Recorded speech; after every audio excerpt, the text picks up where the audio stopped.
Hello, welcome to my session for the virtual summit with the National Foreign Language Center. This session is called Living in a Snow Globe: How to Prepare Students for Intercultural Investigations and Intercultural Interactions Despite Constant Change.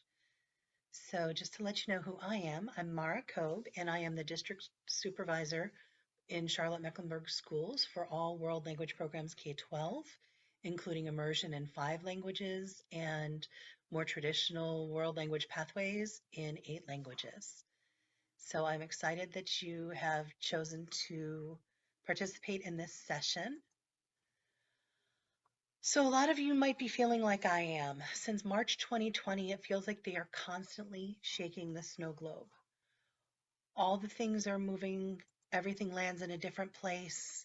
Maybe this feels a little bit like how you're feeling at the moment. And just sometimes it feels like it's being shaken for absolutely no reason. And it's been going on for more than 2 years. And it's just a lot to try to manage. Some of us have just had to find other ways to streamline how we do our work, how to focus on our work, that type of thing. So just, living in this constantly shaking snow globe and trying to manage education as the education snow globe keeps shaking and as your district or school snow globe keeps shaking with personnel shifts or changes in leadership, it's a lot. So there are going to be 3 steps that we're going to talk about on how to sort of stay focused on what students need for their learning experiences so that they are acquiring language and intercultural communicative skills. So the first one is focusing on manageable targets. So we would want to focus on using proficiency targets for each mode of communication, as well as intercultural investigations and interactions. They might be set by your state. Those are usually tied back to the national necessful, actful, can-do statements. And as far as the TELL project, if you look at that entire planning document and the framework, a lot of those indicators support going back to those proficiency targets and learning targets and making sure that they are accessible and appropriate. So in North Carolina, since that's where I am, we created these bridging documents based on the necessful, actful, can-do statements. So if you look, we have the interpretive, the interpersonal, and the presentational modes of communication, and we included those intercultural investigations and intercultural interactions. And so there are these documents that have been created that say by the end of this course, your students should be able to answer yes to the following I can statements, and then they fall under each of these categories or buckets, if you will. So instead of worrying about, oh my gosh, this unit has 10 I can statements for the first part, or there's X number of vocabulary words or essential structures or whatever your targets are, if you can distill it down to what are those 5 big rocks that by the end of this course, my students need to be able to do, they need to be able to meet or exceed these goals, that makes it a lot easier. Everything else is just what flavor is it to meet those goals. So I've given you a bit.ly here where those bridging documents are there. They're also available from our DPI website, our Department of Public Instruction website. They have a version for modern world languages K-12. They have a version for dual language immersion and heritage language programs, as well as a version for classical language programs. And all of them are organized by proficiency level, expectations, what the minimum is for our, at least for our state in North Carolina, but they might be very similar to where you're working, so it might be a nice resource for you. So you have access to a processing guide. And so one of the reflections we'd like you to do in your processing guide is to take just a little look at some of those bridging documents and those manageable 5 targets for just a single course, and think about, where are you spending your instructional time?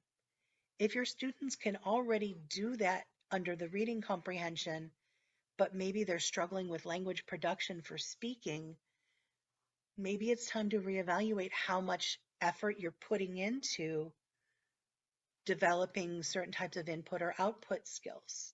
So, and that's going to vary by language, by school, by group of students, whether you have heritage speakers, all of those things.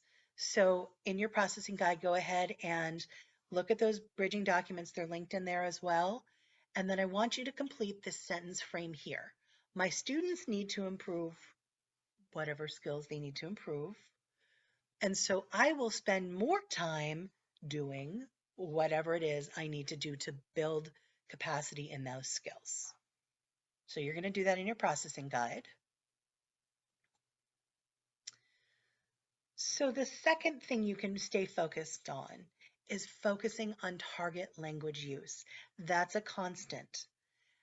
Remember that ACTFL recommends that learning takes place through the target language for 90% or more of classroom time, except in dual language immersion program models where the target language should be used exclusively, whether that's English for that portion of the time or the program language for the other part of the time. And there's the link to the guiding principles about target language. And from the TEL project, if you look at the framework and look under learning experience, there's specifically pieces that touch back on language use and providing comprehensible input and really thinking about those modes of communication. And then my absolute favorite tools from the TEL project are looking at the teacher language use and the type of input you're providing and how you're checking for understanding with those types of input, as well as, and probably even more important, the student language use. Teacher can be speaking the language and providing things in the language and trying to make them comprehensible, but depending on what you're asking the students to do with that language, whether they're in comprehension mode or they're having interpersonal communication opportunities with classmates, or they're actually producing language in spoken or written form, or if they're signing it for American Sign Language, what are you asking them to do? What is the quantity and quality of language you're asking them to produce? If you are asking IB and AP students to produce just words and phrases, that may not be appropriate. So that's where you really have to understand the proficiency levels, as well as are your expectations aligned with those proficiency targets. So these tools are fabulous. I actually use them anytime I visit a classroom so that I can give meaningful feedback. And sometimes our teachers use them to give peer feedback or even self-reflection on, wow, am I using enough language, or am I actually asking the students to use the language appropriately for their level? So let's take a moment and we're going to go back to that processing guide. It's not just about the teacher language use, remember that, but also the student language use. You want to review those feedback tools for both. And then I want you to take a moment to really think, what do you wonder about those feedback tools and how that relates to your work? In your processing guide, go ahead and capture your thoughts by completing this sentence. Here's a sentence starter for you. I wonder. So you're going to take a few minutes and do that. What do you wonder about the student language use and teacher language use feedback tools from the TEL project?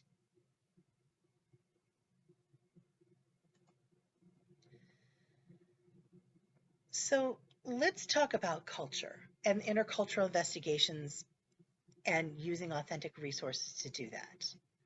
So a lot of us think about text-dependent questions as looking at something that's printed word and that is what text is. But if you broaden your definition of text, anything that you can interpret with your five senses is a text. You know that you're near a Starbucks because you can usually smell the coffee brewing. Or you know that somebody might have cooked something really delicious downstairs with garlic because you can smell that. Or you can hear something, you can see something, you can touch something, and you know whether it's sharp or soft or fluffy or whatever. So anything you can interpret is a text.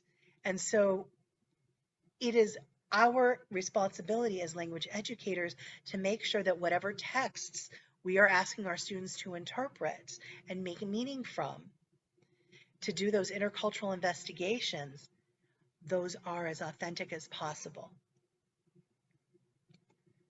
So let's go back and look at that together. We have three modes of communication, but it's not just modes of communication. Those are three modes of intercultural communication. So you think about, we're preparing our students so that they can have those meaningful intercultural interactions in real-time, interpersonal, person-to-person, spoken or texting or whatever, where the active negotiation of meaning is happening back and forth. So we need to prepare them for those intercultural interactions by doing those intercultural investigations. And that's where we're going to do a lot of interpretive listening or viewing or reading of whatever that text might be. And then as we're doing that and checking, we're going to check for understanding. Eventually, they're going to be able to analyze and put things together and then produce and share information with an audience about those investigations they've done. So culture isn't separate. It's actually already in our three modes. So if we keep that in mind, remember that we have to give them input so that the students then can produce the output. So here's another infographic from the TEL project.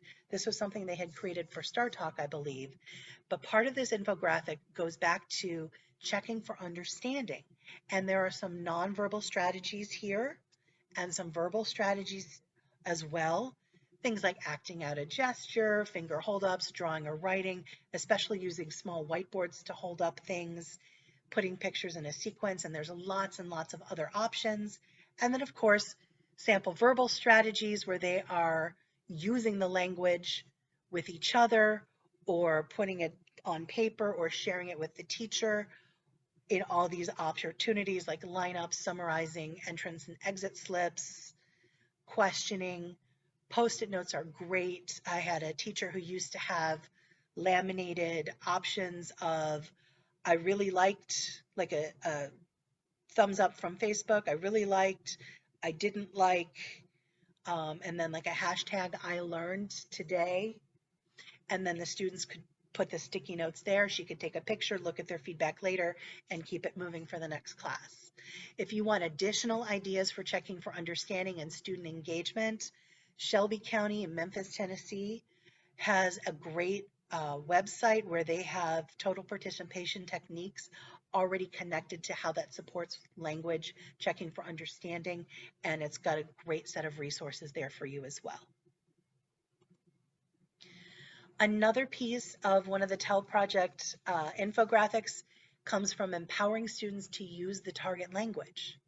We want them to get comfortable with the input, but this is what's so key. The language acquisition process is not complete until we achieve meaningful output from the students.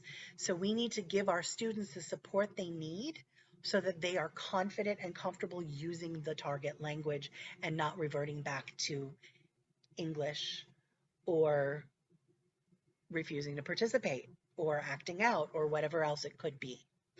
So we're going to sort of see a couple of examples of sentence frames, language ladders, passwords, word walls, and transition words. And you can see here, we use the sentence frame already. Language ladders are kind of fun so that students are not stuck saying the same thing over and over again as they move through levels of language. Passwords are useful phrases like classroom expressions. Word walls, of course, I'm going to show you some fun ones that are both vocabulary and grammar supports for essential structures. And then, of course, transition words to help level their language up to more advanced, intermediate, and advanced proficiency. All right, so let's look at some additional sentence frame opportunities. So here are some. I'm giving you examples in English for this one that of course would be adapted to whatever language you are using with your students. So for comparing and contrasting, here are some great sentence frames. And the whole idea of a sentence frame is more than just a sentence starter, but it's going to help them extend what they're going to be able to say, even if they're only putting certain pieces of information and plugging them in to the whole frame to express more of an idea with more detail. So things like both have, blank and blank are different because fabulous things. Even at the very lowest level, I like blank with blank, or my favorite blank is, and so on and so forth. Here's a great example from Amy Leonard using language ladders to have students help express themselves. So she's given them what expression they're trying to say in the language, of course, that's familiar to them, agreement, praise, joking around. And then she's given them complex language. Some might be cognate, so it's a little bit easier for students to say, oh, I understand that exactamente sounds like exactly. Okay, that I can use, that's comfortable. But as they start to um, play with the language and experiment more, there are going to be some that she's included that might be more colloquial to certain regions and so on. And you could do this for any language. This just happens to be a Spanish example. Passwords. So my absolute favorite website to help put those types of scaffolds around the room is using the perfect passwords from miscositas.com. I've given you the link here. They're available in like 8 languages, including Chinese, French, Arabic, Spanish, German. I think they also have Russian and Italian, and of course, English for English learners. This is fabulous because it gives the expression and it gives an image. It does not translate it to English for them to understand the expression. They're associating the language with an image and an idea without having to translate. Obviously, for Chinese, I do see that they have both pinyin as well as the characters. Here's another example of putting up word walls and grammar supports. This is actually from one of my teachers who is fantastic. I'll give out Rose Rhodes a shout out. She's an amazing teacher and you may have heard of her. So these are actual images from one of her classrooms at some point. She used every square inch of the classroom.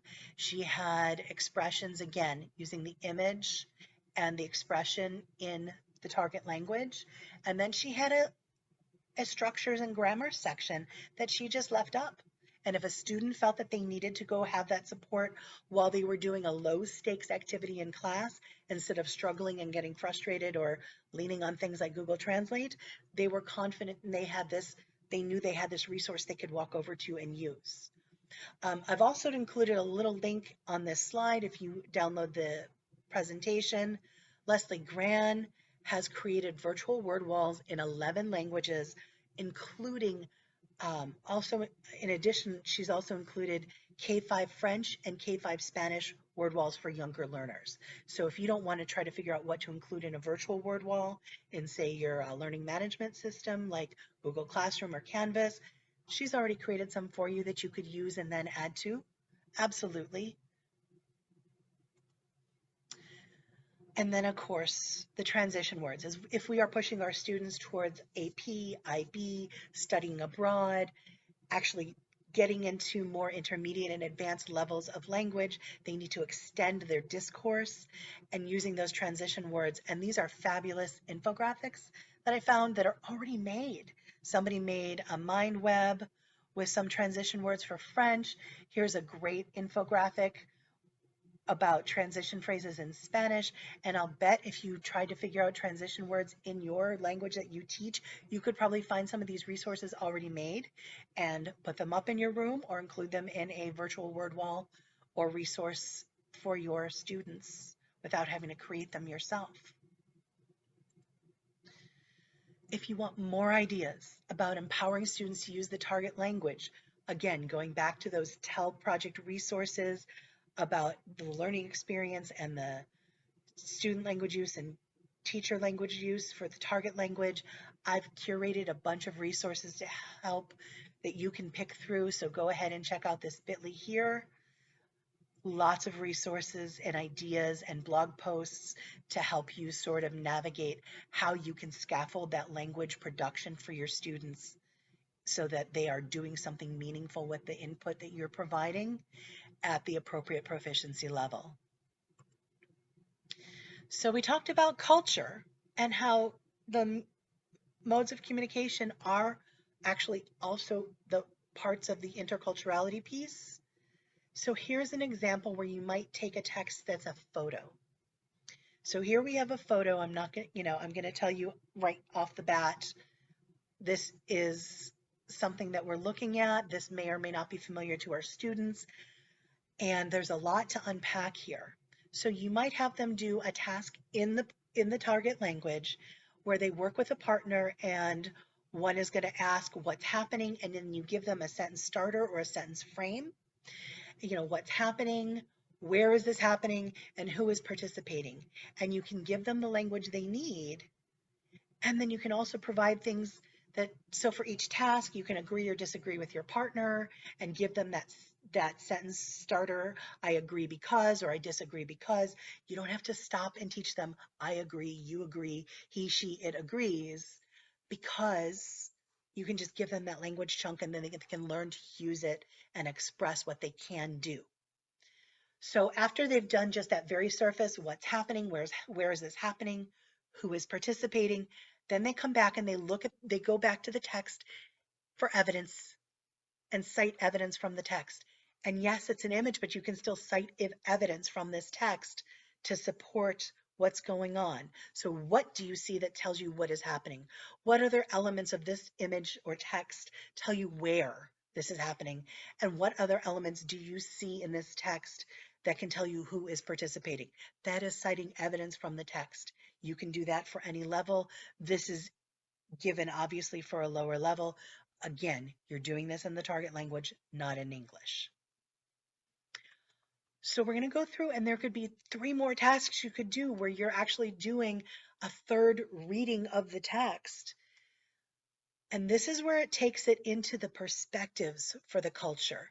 What is valued by the people in this text, in this image? And how would you know what details, what evidence could you cite from this image or text to support that opinion? So you may have figured out by now that this is a wedding, a Chinese wedding, actually. I believe it's actually taking place in Singapore, but it's a traditional Chinese wedding. So you might say that what's valued here is family, tradition, and you can cite because of the colors, because of the traditional practices that they're doing here for the wedding, how they're dressed. The elder members of the family are seated and the younger members are serving them. You get the idea. And then you want to bridge them from those intercultural investigations where they've done that interpretive and they've done some presentational. Now you want to take it to the interpersonal level. And this, of course, would be a simulated interpersonal unless you had an opportunity to interact with actual speakers of that language from the target culture. But now you're going to do an unscripted role play and they're going to enter into the event and become somebody in this image and have a conversation of what's going on at this event using what they've discussed and knowing and understanding the perspectives of what's valued and what's happening in the image so that they can interact. So again, those are our 3 modes. We provided input that was comprehensible, and then you gave students support with questions and sentence frames to help them use the target language to get them to this 4th task. This might not all happen in a single lesson. This might happen over time, over a couple of lessons. And again, in any task, you can give them those language chunks, I agree because, or I disagree because. And that eventually will become second nature even at the lowest level of language students. So let's go back to that processing guide. And in your processing guide, I want you to capture I want you to think about what can you do in your classroom to provide intercultural investigations and intercultural interactions that empower your students to use the target language. So please list at least one idea that you're going to try with your students from all the different things we saw. What kind of scaffolding, what kind of opportunities? How will you know it's the appropriate level of language? So reflect on that in your processing guide. And here's our 3rd big rock. You need to leverage technology to work smarter, not harder. If you are an isolated teacher and you're not plugged in and able to collaborate with lots of other teachers on a daily basis, you should create your PLN. Some people call that a professional learning network. Some people call it a personal learning network. Either way, you need to recharge yourself and your practices by creating and participating in a PLN. And if you go to the TEL Project Professionalism part of the framework, there are some pieces about leveraging technology to collaborate, giving back to the profession, possibly mentoring somebody, which might also be something that fills your cup, all of those things. So you would want to check out that part of the TEL Project framework. Now, keep in mind, there are a lot of options for PLNs, for professional learning networks or personal learning networks. And there's so much new information, and that snow globe could start to shake around you, and it might just be too much. So you need to make sure you just pick one or two things and don't try to do all of them every day. So I have Twitter feeds and I have Facebook groups and all of that, but I do not check them every day. Maybe once a week I check a certain one, maybe 2 or 3 times a week I check in with another. I make sure that I manage my time so that it's not shaking me and distracting me and making me even more crazy and shaking that snow globe even more than I need it. So where can I find a free PLN? Well, you've already joined one. Pearl and the National Foreign Language Center have put together some great opportunities like this virtual summit, and there are lots of other things like podcasts. There are other Title VI centers like Corel out of University of Texas at Austin, Pinterest, Twitter, Facebook, Instagram. There's blogs that might be worth following like the Creative Language Class or Mundo de Pepita. If you don't know Leslie Gran, find her. Her Pinterest boards are phenomenal. They will definitely help set you up for almost any language. There are a few less commonly taught languages she hasn't curated everything for yet, but she's working on it. Don't forget about LangChat. AATF has some great resources already curated and a YouTube channel for French teachers. Meredith White's another great one to follow. Think about searching by keywords in the target language. And think about following food or fashion or travel bloggers or podcasters from the target language countries. I found something great where somebody was like, they were a French speaker, but they happened to be living abroad in like New Zealand. And they were, their blog posts were all in French, but it's about all the experiences they're having. All kinds of great stuff. And I couldn't possibly list them all in one slide, but here's some ideas. And there are some other suggested resources. Again, here's Meredith White's Google site. There's Leslie Gran's site, Creative Language. Of course, National Foreign Language Center has some great classroom activities they had created. And then, of course, YouTube, but you don't want to just blindly go wandering into YouTube. Youglish.com will allow you to search for YouTube videos by an individual keyword, and they'll just pull them all up and put them in a row. And you can scroll through them instead of you having to dive in and do your own searches. Now, it's not every language, but it has a lot of languages. So the idea is if you plan for constant change, but you keep sight of those constants that you absolutely need. What's important? Proficiency targets, the language use, and then plugging yourself in to a professional or personal learning network so that you know what is out there that you don't have to reinvent and that recharges you.